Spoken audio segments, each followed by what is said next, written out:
Hey folks, today's video is going to be a relatively easy one, just about replacing the air filter and cabin filter on this 740d F1 series BMW.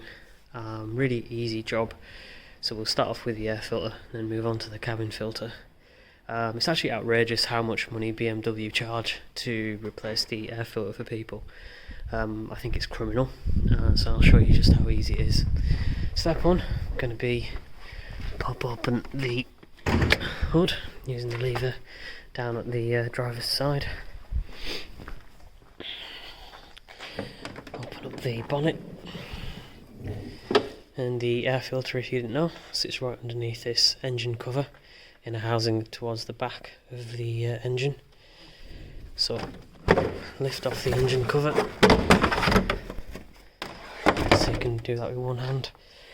And the engine cover itself, it's got these 4 mounting points there, and there's kind of this equivalent on the engine block itself, which goes into these holes here. So when you're pulling off, prise at the corners and it'll easily just pop out. With a bit of practice, you'll be doing it in no time. So here's the existing air filter. I replaced this probably about a year and a half ago. I don't think it's in particularly bad condition, but I've done enough miles and times gone on, so off it comes. And all we need to do is push on the right hand side. You can see there's a groove here where the air filter slides in and out of, and then lift it up and off it comes.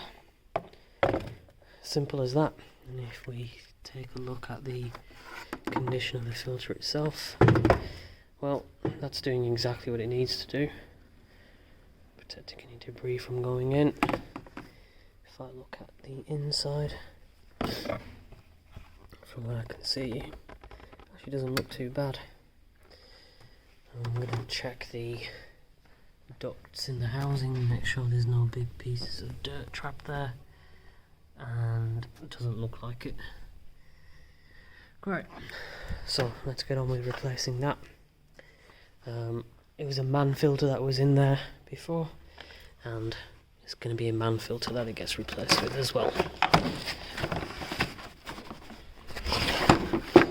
So same process as before, just in reverse. Do a side by side comparison. Sorry, there we go. Line up the filter with the right hole. Make sure that this plastic bit's in this guided slot there. Twist until it clicks in place. Just check that it's on. It's fine. And pop the engine cover back on. As simple as that. Engine cover's back on now. Put the bonnet down, or the hood, depending where you live in the world. Got my cabin filters ready there. Again, it is direct replacement of man filters, OEM equivalent from what I understand, and never had a problem with them, so I always stick with man. Come to the passenger side. Car needs a bit of a detail, so apologies for the mess there. And the cabin filters are located in the passenger footwell, up behind this plastic cover here.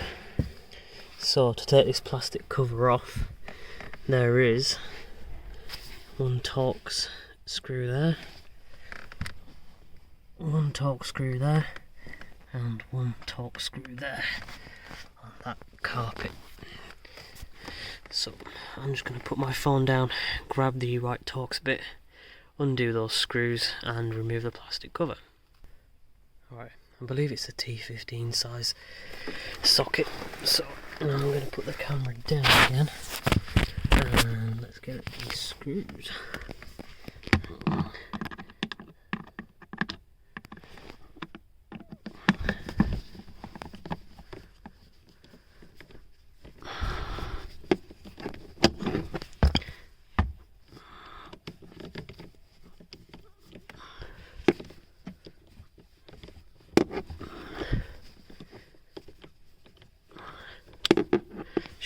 doing this one-handed. Alright, so the screws are out now, the torque screws, and what you need to do is gently pull down on the trim here. I just opened the glove box first. It was a bit easier to get access. Put my finger in there. You can see there's 3 clips that run along here in this trim. That's what kind of holds it up in place. If I pull this away now, and the trim has come away. Now, the other thing that's keeping this trim in place is an electrical connector here, which is the light for the footwell. Now, the instructions do say to remove it, but if I remember correctly last time, I didn't need to. I still had enough room to manoeuvre, so I don't think there is any need to remove it for now. But I'm going to quickly pause the video and check before I move on. Alright, so for now I just moved it out of the way, rotated it a bit, so it's sitting in the footwell. Now, this is the housing for the cabin filters, and there's 4, I believe, T20 Torx bolts to remove. One here, there's another one there. Oops, get that out of the way. Another one there. There's one right back here, and there's another one just here. Could be wrong, might be missing, but yeah. So next step is to remove those bolts and get inside the housing. Alright, all 4 screws are now off. I have to say, it is going to be easier if you remove this whole thing, otherwise you have to contort yourself into some weird shapes, but luckily I'm not a big guy and I've got small hands, so I was able to get in there quite easily.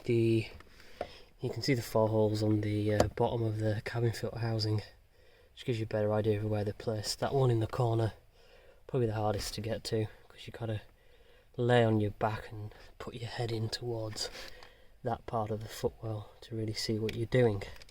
And I did switch to this as well, make it a bit easier for me to get to. Anyway, now the bottom of the housing's off.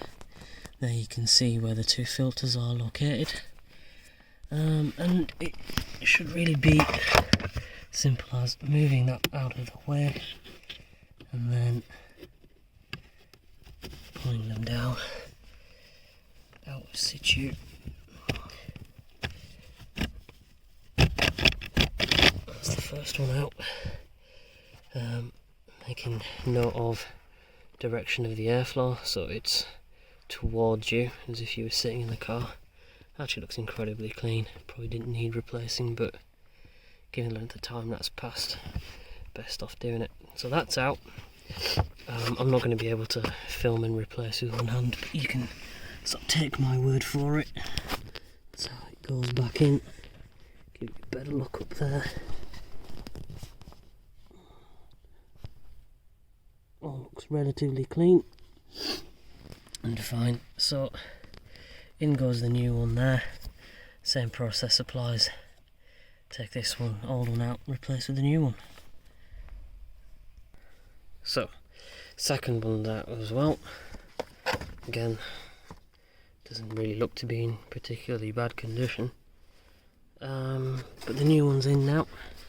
So just a case of reverse all the steps.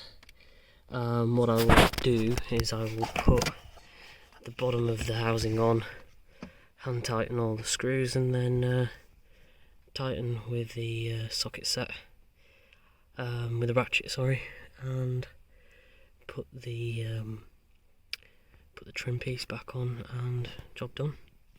Right, off we go, back in reverse.